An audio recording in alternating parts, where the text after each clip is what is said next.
සත්‍ය කියන කාරණා හතරෙන් බුදුරජාණන් වහන්සේ දේශනා කරනවා මේ චතුරාර්ය සත්‍ය ජීවිතයට එකතු කරගෙන අපිට මේ දක්වා භව නිරෝධයට අවශ්‍ය විදර්ශනා නුවණ ඇති කරගන්න අපි අදක්ෂ වෙලා තියෙන්නේ. අපි මේ චතුරාර්ය සත්‍ය ධර්මයේදී දුක කියන කාරණය නිවැරදිව අවබෝධ නොකරගත් නිසායි කියලා බුදුරජාණන් වහන්සේ දේශනා කරනවා.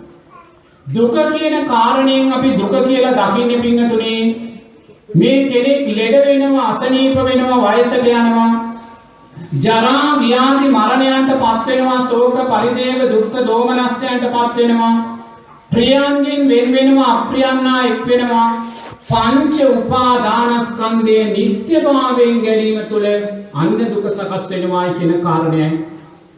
ඒ නිසා නිරේතුරුවම අපි මේ මනුස්ස සමාජයේ දිහා බලලා මිනිස්සෙක් ලෙඩ වෙද්දී, මිනිස්සෙක් වයසට යද්දී, මිනිස්සෙක් දුප්පත් භාවයට පත් වෙද්දී, මිනිස්සෙක් අනාථ කඳවුරක දුක් විඳිද්දී, යුද්ධයකට මැදි වෙද්දී අපි මේක තමයි දුක හැටියට දකින්න පින්නතුනේ.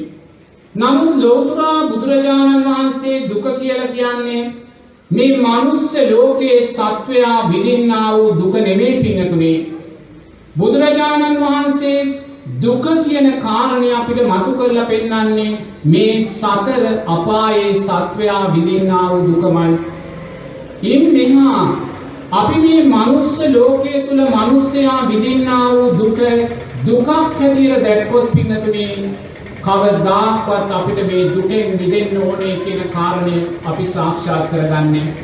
මොකද මේ දුක සැපක් හැටියටයි අපි දකින්නේ.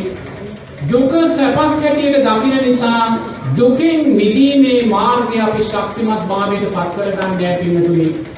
ඒ නිසා ලෝතර බුදුරජාණන් වහන්සේ දුක කියන කාරණේ මතු කරලා දකිද්දී පින්නතුල්ලාට දේශනා කරන්නේ මේ සතර අපායේ දුක මතු කරලා දකින්න කියලා.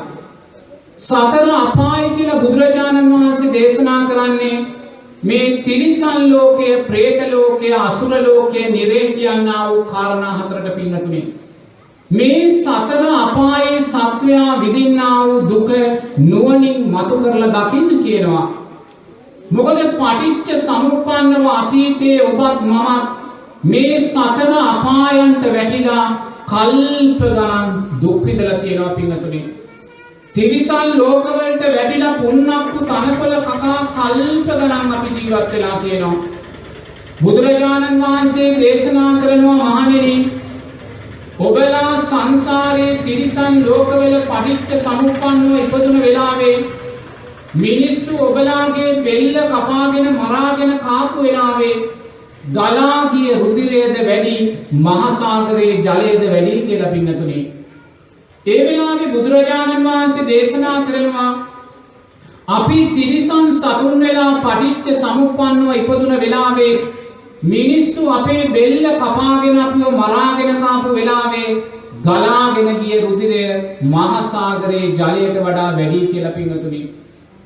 ඒ වගේම සංසාරයේ ඔබත් මමත් പ്രേත ලෝකවල පටිච්ච සමුප්පන්නව ඉපදිලා කොයි සානම් සෙම් සොටු කකා අප්‍රමාණ දුක් විඳින්නේ නැද්ද?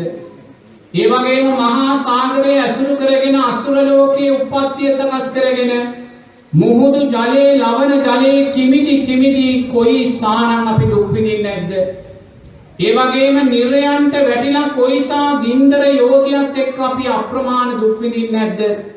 මෙන්න මේ යථාර්ථයයි බුදුරජාණන් වහන්සේ දුක හැටියට අපිට මතු කරලා පෙන්නන්නේ. මොකද මේ ජීවිතේ අපි උතුම් සෝවාන් ඵලයට පත් වෙලා හිටියේ නැත්නම් බුදුරජාණන් වහන්සේ කිසිම කෙනෙකුට සහතිකයක් දෙන්නේ නැහැ පින්නතුනේ. සුගතිය පිළිබඳ සහතිකයක් දෙන්නේ නැහැ. මොකද එදා කොසල් රජතුමාගේ බිරිඳ මල්ලිකා බිසව අසිරිසි දානය පූජා කළා වූ බිසව පින්නතුනේ. මේ සම්මා සම්බුද්ධ ශාසනයේ අසිරිසි දානය පූජා කරන්න පුළුවන් එක්කෙනෙකුට විතරයි. සංසාරය ප්‍රාර්ථනා කරගෙන ඉන කෙනෙක්. මේ අසිරිසි දානය පූජා කළේ මල්ලිකා බිසවයි පින්නතුනේ. සූත්‍රගත ධර්මයේදී බුදුරජාණන් වහන්සේ මල්ලිකා බිසවට උපාසිකාව කියලා අමතපු අවස්ථා කීපයක් තියෙනවා. එනම් බලන්න මල්ලිකාවට බුදුරජාණන් වහන්සේ උපාසිකාව කියලා ඇමතුවත් අසිදිසි දානේ පූජා කළත් මරණින් පසුව කෙටි කාලයකට තිරිසන් ලෝකයටයි වැටෙන්නේ පින්වතුනි. අනිවාර්යයෙන්ම මල්ලිකා බිසව උපාසිකාවක් කියලා බුදුරජාණන් වහන්සේ ඇමතුවා නම් මල්ලිකා බිසව අනිවාර්යයෙන්ම සද්ධානුසාරී ධම්මානුසාරී කියන තැන් දෙකේ හිටියා. ඒ සද්ධානුසාරී ධම්මානුසාරී තැන් දෙකේ හිටියත් බලන්න අවසාන චුති සිතට විදුනා වූ සිල්පදයක් උපාදානය වීම නිසා අන්න සතර අපායට වැටෙනවා පින්වතුනි. ඒ නිසා පින්වතුන්ලා මම මේ ජීවිතයේ උතුම් සෝවාන් ඵලය සාක්ෂාත් කරගන්න අදක්ෂ වුණොත් ඊළඟ ජීවිතය පිළිබඳ සුගතිය පිළිබඳ බුදුරජාණන් වහන්සේ කොතනකවත් සාධිකයක් දෙන්නේ නැහැ පින්වතුනි. සෝවාන් ඵලයට පත් වුණ පින්වතාට පමණයි බුදුරජාණන් වහන්සේ ඊළඟ ජීවිතයේ උතුම් මාර්ගඵලලාභී දෙවියෙක් දිව්‍යාංගනාවක් කියන සාධිකය දෙන්නේ. සෝවාන් ඵලයට පත් වුණ පින්වතා පමණයි ඊළඟ ජීවිතේ සතර අපායන් මිදුණා කියන තැන සාක්ෂාත් කරගන්න පින්වතුනි. එනම් නිරේතුරුවම අපි තාම මේ උතුම් සෝවාන් ඵලය සාක්ෂාත් කරගන්න නොහැකුනේ පින්වතුනි මේ සතර අපා දුක කියන කාරණය මතු කරගන්න අදක්ෂ වුණා නිසාමයි. ඒ නිසා නිරේතුරුව මේ සතර අපායේ සත්වයා විඳින දුක නුවණින් දකින්න තිරිසන් ලෝකයේ ගන්න තිරිසන් ලෝකේ සතුන් කොයිසා දුක්ඛන්දරාවක් විඳිනවද? අපේ ඇස්වලට පෙනෙන තිරිසන් ලෝකයේ ඉන්න පූසෙක් ගත්තත් බල්ලෙක් ගත්තත් හරකෙක් ගත්තත් පෙර ජීවිතයක ලස්සන මිනිසෙක්මයි පින්නතුනි. ඒ ලස්සන මනුස්ස ජීවිතය ලැබලා සීලයක් ආරක්ෂා කළේ නැහැ, ශ්‍රද්ධාවක් වැඩුවේ නැහැ, දානයක් මෛත්‍රියක් පූජා කළේ නැහැ. ඒ නිසාම පින්වතුනි ගැටෙන සිතෙන් මැරෙනවා. එයා මැරෙනවා කියලා කාරණේ දැනගෙන හිටියේ නෑ. මැරිලා නැවත උපදිනවා කියන කාරණේ දැනගෙන හිටියේ නෑ. මැරෙනවා කියන කාරණේ දැනගත්තේ මැරෙන්න යන වෙලාවේ ඒ වෙලාවේ සිහියට නගා ගන්න කුසලයක් නෑ පින්වතුනි. අන්න ගැටෙන හිතෙන් මැරිලා තිරිසන් ලෝකෙට වැටෙනවා.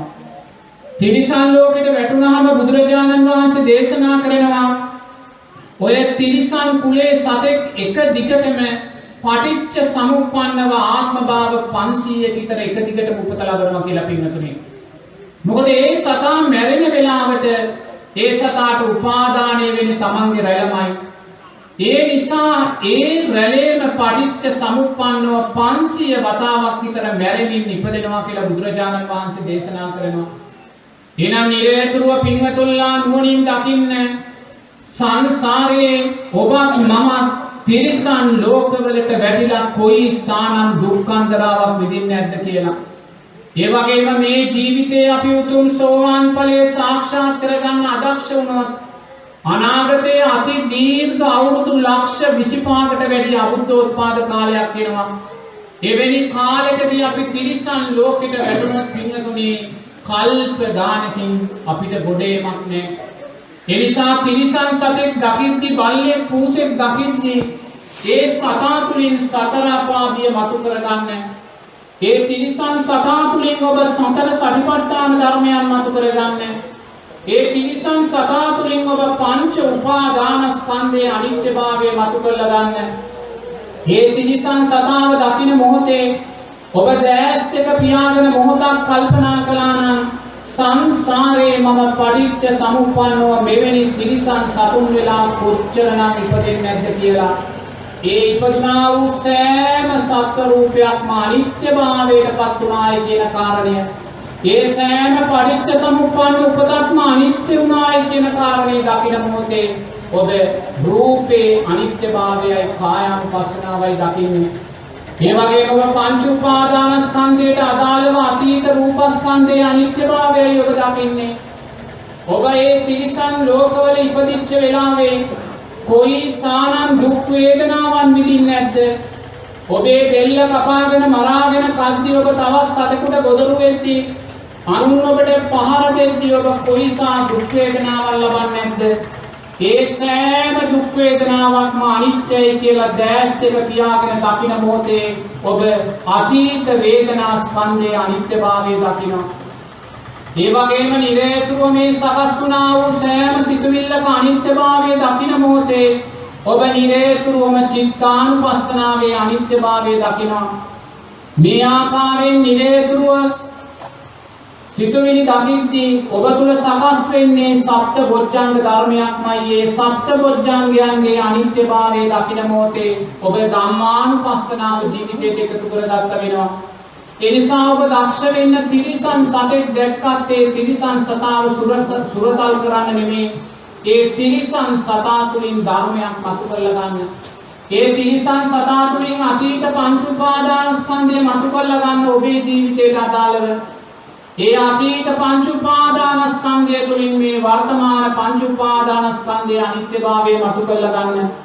අරගෙන අනාගත පංච උපාදානස්කන්ධය කෙරෙහි බිය ඇති කරගන්න.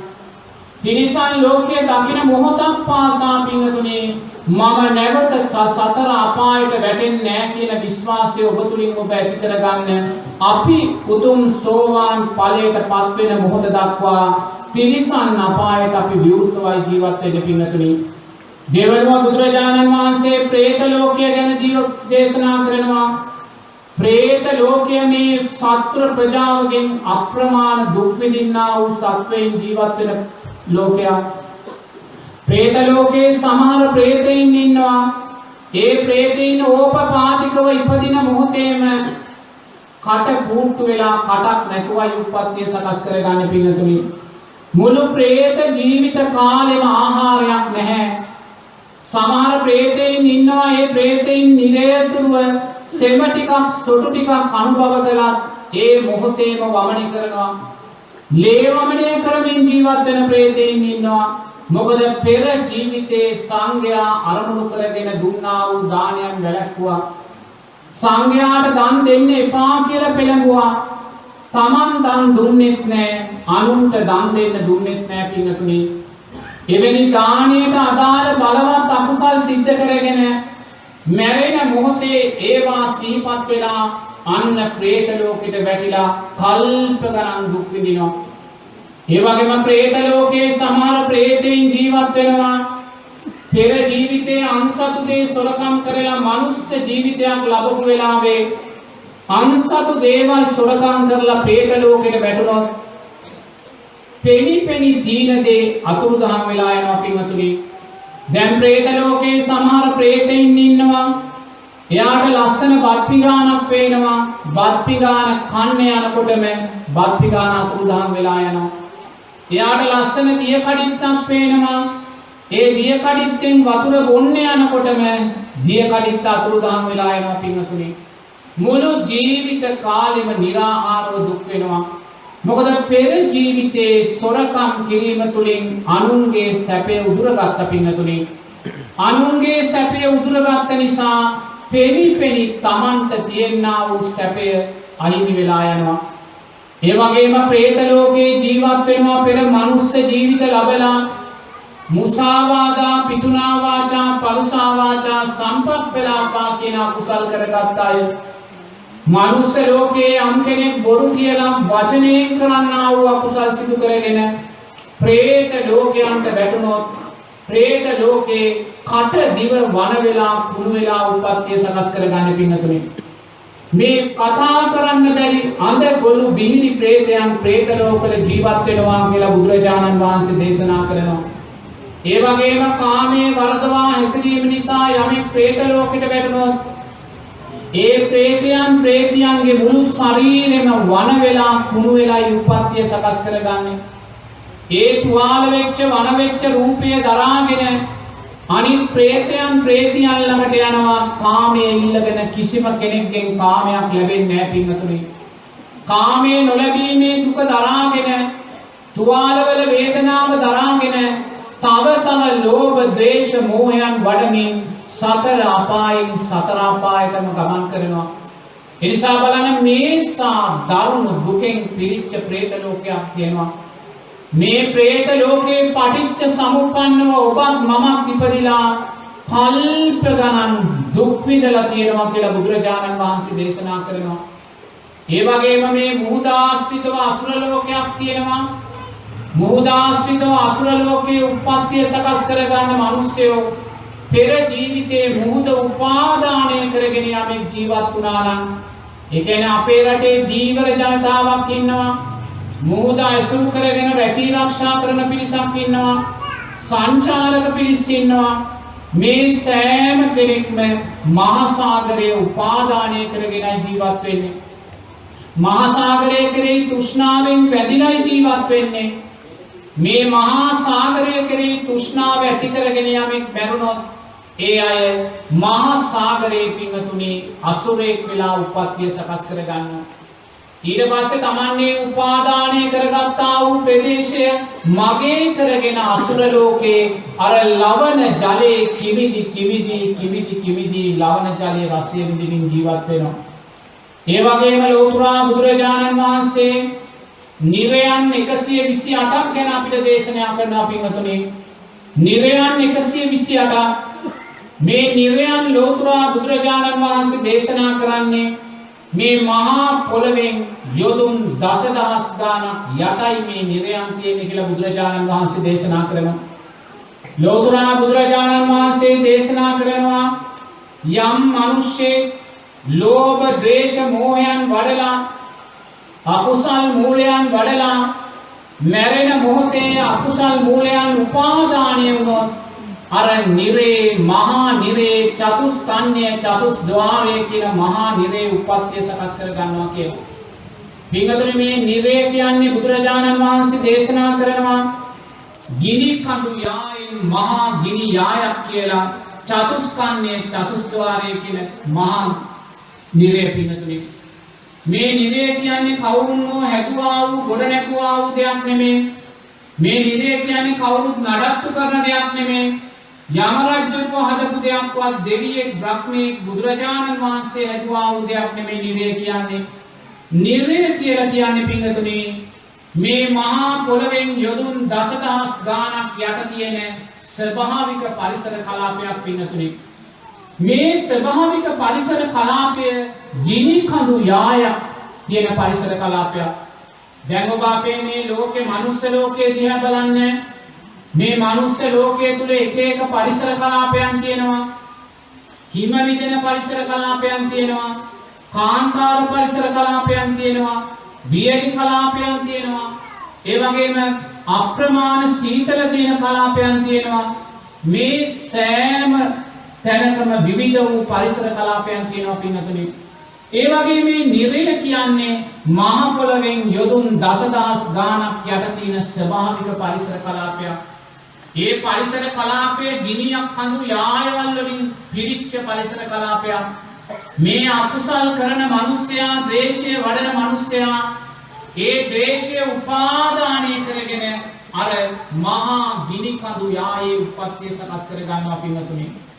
යම් මිනිසෙක් කාන්තාර පරිසරයක ගිහිල්ලා උපත ලබන්නේ තව කෙනෙක් සස්වීක පරිසරයක උපත ලබන්නේ හේතුවක් නිසාමයි. ඔබ හිතන්න අර අරාබිකරේ දසක් නැති මහා කාන්තාර කෙනෙක් උපත ලබන්නේ පෙර ජීවිතය පරිසරය විනාශ කරපු කෙනෙක් පින්වතුනි. එයා ගස් කොළන් කපලා වැලි ගොඩ දාලා කළුගල් කඩලා මෙවැනි අප්‍රමාණ පරිසර විනාශයන් කරපු නිසා එයාට සුන්දර පරිසරයක අසිරිය ලැබෙන්නේ නැහැ පින්වතුනි. එයා ඉපදෙන්නේම වියලි කාෂ්ඨක දේශගුණික කලාපයක. ඒ වගේම යම් කෙනෙක් සුන්දර පරිසරයක උප්පත්තියක් ලබනවා නම් එයත් හේතුඵල ධර්මයක්. ඒ හේතුව මොකද්ද? පෙර ජීවිතය පරිසරයට ආදරය කරපු කෙනෙක් පින්වතුනි. ඒ වගේ මේ මනුස්ස ලෝකයේ අකුසල් වඩන කෙනා අන්න අර චතුස්කන්‍ය චතුස්ද්වාරය කියන අර මහා නිරේ උප්පත්තිය සකස් කර ගන්නවා. බුදුරජාණන් වහන්සේ දේශනා කරනවා මේ මහා නිරය වටා විශාල යකඩ පවුරක් තියෙනවා කියලා පින්නතුනි. මොකක්ද මේ යකඩ පවුර කියන්නේ? අර ගිනි කඳු යායෙන් ගලාගෙන යන යෝධිය නිසා හැදුනා වූ ස්වභාවිකව හැදුනා වූ පවුරක් තමයි මේ පවුර. එහෙම නැතුව කවුරුත් නිරේට යකඩ ගෙනිල්ලා මේවා නඩත්තු කරලා හදනා වූ දෙයක් නෙමෙයි. අර ගිනි කඳු යායෙන් ගලාගෙන යන ලාවා ගලාගෙන ගිහිල්ලා ඒ ලාවා විසින්ම පින්වතුනි මේ ගිනි කඳු යාය වටේට විශාල පවුරක් ඇවිල්ලා තියෙනවා. ඒ නිසා මේ නිලිසතා ගිහිල්ලා දැන් මේ ගින්දරේ උප්පත්තිය ලැබෙනවා. අකුසල් කරපු කෙනා මහා සාගරයේ මාළුවෙක් වෙලා ඉපදිනවා වගේ අකුසල් කරපු කෙනා කාන්තාරයේ ඔටුවෙක් වෙලා උපදිනවා වගේ අර අකුසල් කරපු කෙනා මැරිලා ගිහිල්ලා උපාදාන පත්‍ය භවෝ කියන ධර්මතාවයේ තුල අන්න නිරේ උපදිනවා. දැන් එක මහත්තයෙක් ඉස්පිරිතාලේ ඇඳේ කෑ ගහනවා. මරණාසන්න මොහොතේ මේ මහත්තයා කෑ ගහනවා මාව ගිනි ගන්නෝ මාව ගිනි ගන්නෝ මාව ගිනි ගන්නෝ කියලා. දැන් දොස්තර මහත්තුරුත් වට කරගෙන ඥාතීනුත් වට කරගෙන වතුර දෙනවා වතුර ඉන්නනවා. මොනවා කළත් මේ මහත්තයා කෑ ගහනවා මාව ගිනි ගන්නෝ කියලා. මේම කෑ ගහලා මේ මහත්තයා මිය යනවා පින්තුනි. නමුත් මිය ගියාට පස්සේ අපි දන්න ස්වාමීන් වහන්සේ නමක් උතුම් සමාධියෙන් අරමුණු කළ බලලා තියෙනවා මේ මැරිච්ච මහත්තයා කොතනද උපත සකස් කරගත්තේ කියලා. ඒ ස්වාමීන් වහන්සේ දකින්නේ ගිනි කඳු යායක් පින්තුනි. ඒ කියන්නේ අර මරණාසන්න මොහොතේ ඒ අවසාන තෘෂ්ණාපච්චය උපාදානපච්චය භවෝ කියන ධර්මතාවයේ තුල ඒ චුති සිතට විඥාණයට අරමුන්නේ ඒ මහත්යා නැවත උපදින ගිනි නිරය පින්නතුනි. ඒ නිසයි කෑ ගැහුවේ මාව ගිනි ගන්නෝ පිච්චෙනෝ කියලා. එහෙමනම් බලන්න ගිනි ගන්න නැතුව මේ ලෙඩ ඇඳේ ස්පිරිතාල ඇඳේ ඉඳගෙන ගිනි ගන්නෝ කියලා කෑ ගහනවා නම් සැබවින්ම අර ගිනි නිරයට වැටිලා පිච්චෙද්දී කොයි සා වේදනාවක් දැනෙනවද කියලා නුවණින් හිතලා බලන්න. ඒතර මෙහෙම මේ ගිනි අර ගන්නවා පිච්චෙනවා මැරෙනවා පින්නතුනේ. දැන් අපේ මනුස්ස ජීවිතේට අවුරුදු 70ක් 75ක් වයස තියෙනවා. නමුත් නිරයේ සමහර සතුන්ගේ වයස තප්පරයයි. ඉපදෙනවා පිච්චෙනවා මැරෙනවා පින්නතුනේ. ඉපදෙනවා පිච්චෙනවා මැරෙනවා ඉපදෙනවා පිච්චෙනවා මැරෙනවා. මෙහෙම මේ ගිනි කඳු යායේ පිච්චි මැරි ජීවත් වෙනවා. යන්න බෑ පයින්න බෑ මොකද අර විශාල වටයක් තියෙනවා යකඩ වලින් අර ලාවා වලින් ගොඩ නැගුණු. මෙහෙම ඉන්නකොට කාලයකට මේ නිරිසතාට පේනවා කියනවා එක තැනකින් විවරයක් හැදෙනවා. ඒ විවරයක් පින්වතුනි ස්වභාවික හේතුවක් නිසාම හැදෙන දෙයක්. කවුරුත් දොරක් අරිනවා නෙමෙයි. ස්වභාවික හේතුවක් නිසා මේ විවරය විවෘත වෙනවා. විවෘත වෙද්දී මේ නිරිසතා පැනලා යනවා කියනවා. එතනින් පයින්නේ උණුවලු නිරේට කියනවා පින්වතුනි. එතකොට දැන් මෙයා චතුස්කන්ධය කියන මහා නිරයෙන් චතුස්ද්වාරය කියන මහා නිරයෙන් පයින්නවා. පැන්නාම කොහාටද වැටෙන්නේ? උණුවලු නිරේට පින්වතුනි. එතකොට මේ උණුවලු නිරය කියන්නේ කවුරුත් හැදුවා වූ අලු දාලා හැදුවා වූ නිරයක් නෙමෙයි. මේ උණුවලු නිරය කියන්නේ මේ ගිනි කඳු යායෙන් ගලාගෙන යන්නා වූ ලාවා වියලිලා හැදුනා වූ අලු පින්තුනි. දැන් ඔබ බලන්න මේ මනුස්ස ලෝකයේ ආශ්‍රිතව තියෙන ගිනි කඳු වලින් ලාවා වැගරුණාට පස්සේ ඒ ලාවා නිවිලා පින්තුනි අලු බවට පත් වෙනවා. එතකොට දැන් මේ නිරිසතා ඊළඟට වැටෙන්නේ කොහාටද? අර ගිනි අලු නිරයට පින්තුනි. කකුල තබන තැන ගිනියම් වෙනවා කියලා බුදුරජාණන් වහන්සේ දේශනා කරනවා. මෙහෙම ගිනියලු නිරේ අවුරුදු දසදහස් ගාණක් දුක් විඳින්න ජීවත් වෙද්දී එතනින් මෙයා පයින්නවා කියනවා තවත් තැනකට තියුණු තුඩ සහිත පණුවන් ඉන්නා උපදේශයක් කියනවා පින්තුනි. ඒ තියුණු තුඩ හරියට වානේ කම්බියක් වගේ තියුණුයි කියලා බුදුරජාණන් වහන්සේ දේශනා කරනවා. මේ තියුණු තුඩ සහිත පණුව කියන්නේ අර නිරයේ උෂ්ණාධික දේශකුණියට අදාළව උප්පත්තිය ලබන්නා වූ තිරිසන් සතුන් පින්නතුනි. අකුසලයේ නිසා මේගොල්ලෝ එතන උප්පත්තිය ලබනවා. අර නිරයේ තියෙන උණුසුම් භාවයට ඔරොත්තු දෙන්න තද යකඩ වගේ උලක් යකඩ වගේ ශරීරයක් මේගොල්ලන්ට ලැබිලා තියෙනවා. මේ සියුම් පණුවන් අර නිරිසතාගේ මස විදිනවා කියනවා. සම විදිනවා කියනවා. ඇට විදිනවා කියනවා. ඇට මිදුළු විදිනවා කියනවා. මුළු ශරීරෙම කාලා විනාශ කරනවා කියනවා පින්වතුනි. අර පණුවන් මුළු ශරීරෙම කාලා විනාශ කරනවා කියනවා. එතනින් කල් අවුරුදු දසදහස් ගාණක් දුක් විඳලා ඊළඟට නිරිසතා පින්වතුනි හිමුල් වනයේට වැටෙනවා කියනවා. දැන් අපි හිමුල් වනය කියලා කියන්නේ කටු හිමුල කියලානේ කියන්නේ. අපි කටු හිමුල කියලා කියන්නේ පින්වතුනි මොකක් හරි කටු සහිතව තියෙන ගහක්. මේ නිරේ කටු ඉඹුලක් කියලා දෙයක් නැහැ. නිරේ කවුරුත් කටු ඉඹුලක් හදලා නඩත්තු කරන්නේ නැහැ. මේ හිමුල් වනය කියලා බුදුරජාණන් වහන්සේ දේශනා කරන්නේ නිරයේ තියෙන ශාක පද්ධතිය පින්නතුනි. අර උෂ්ණාධික පරිසරයට ඔරොත්තු දෙන ආකාරයට වැවුනා වූ නිරයේ තියෙන ශාක පද්ධතියයි හිමුල් වනය කියලා බුදුරජාණන් වහන්සේ දේශනා කරන්නේ. දැන් ඔබ දන්නවා අපේ රටේ වියලි කලාපයේ තියෙනා වූ ශාක පද්ධතිය පතොක් ඉදිවැනි බොහොම කටු සහිත ශාක පද්ධතියක් වියලි කලාපේ තියෙනවා. ඇයි ඒ ඉඩෝරේට උෂ්ණයට ඔරොත්තු දෙන්න පින්නතුනි. ඒ වගේ අර නිරයේ තියෙනා වූ ශාක පද්ධතිය හිමුල් වනයේ තියෙන ශාක පද්ධතිය බුදුරජාණන් වහන්සේ දේශනා කරනවා. ගහේ මුලෙත් කටු තියෙනවා. ගහේ කඳෙත් කටු තියෙනවා. ගහේ පොත්තේ දල්ලේ අත්තේ කටු තියෙනවා කියලා පින්නතුනි. දැන් මේ හිමුල් වනයේට මේ නිරිසතා වැටුණාට පස්සේ එයාට නවතින්න බෑ පොළව ගිනියම් වෙලායි තියෙන්නේ පින්නතුනි. ගිනියම් වූ පොළවේ නවතින්න බෑ එයා දුවන්න ඕනේ. දුවන මොහොතක් පාසා කටු ඇනිලා කැපිලා මැරි ඉපදෙනවා කියනවා. දැන් ඔබ මනුස්ස ලෝකයේ කැලේකට ඇතුල් වුණොත් කටු තියෙන තැනකින් ඔබට මග ඇරලා යන්න පුළුවන්. නමුත් ඒ නිරයේ හිමුල් වනයේ දේ කරන්න බෑ. මොකද ඔබට නවතින්න බෑ. නැවතුනොත් කකුල් ගිනියම් වෙනවා පිච්චෙනවා පින්නතුනි. අනිවාර්යයෙන්ම ඔබ දුවන්න වෙනවා. දුවන මොහොතක් පාසා හිමුල් වනයේ අර ගස්වල තියෙන තියුණු කටු ඇනිලා ඔබ විනාශයටපත් වෙනවා කියනවා. හිමුල් වනයේ අවුරුදු දසදහස් ගණන් දුක් විඳලා ඊට පස්සේ අසිපත්‍ර වනයේට වැටෙනවා කියනවා. බුදුරජාණන් වහන්සේ අසිපත්‍ර වනය කියන්නේ මේ අසිපත්‍ර වනයේ තියෙන ශාකවල කොළ පින්වතුනි දැලි පිහියක් වගේ තියුණු මුවහත තියෙනවා කියනවා. අත්තක් ගත්තත් කොළයක් ගත්තත් දල්ලක් ගත්තත් දැලි පිහියක් වගේ තියුණු මුවහතක් තියෙනවා කියනවා පින්වතුනි. මොකද අර නිරේ තියෙනා වූ උෂ්ණාධික දේශගුණය නිසා නිරේ තියෙනා වූ අර තුලක පීඩනය නිසා මැදිලා ඒ ශාක පද්ධතිය තියුණු මුවහතක් තියෙනවා කියනවා. මේ නිරිසතා අසිපත්‍ර වනයේට වැටුණාට පස්සේ නවතින්න බෑ. අනිවාර්යයෙන්ම දුවන්න ඕනේ. මොකද පොළව ගිනියම් වෙලා තියෙන පින්තුනි. මේ දුවන මොහොතක් පාසා අර අසිපත්‍ර වනයේ පත්‍ර වලට නහය කැපෙනවා කියනවා, බෙල්ල කැපෙනවා කියනවා, උදරය කැපෙනවා කියනවා.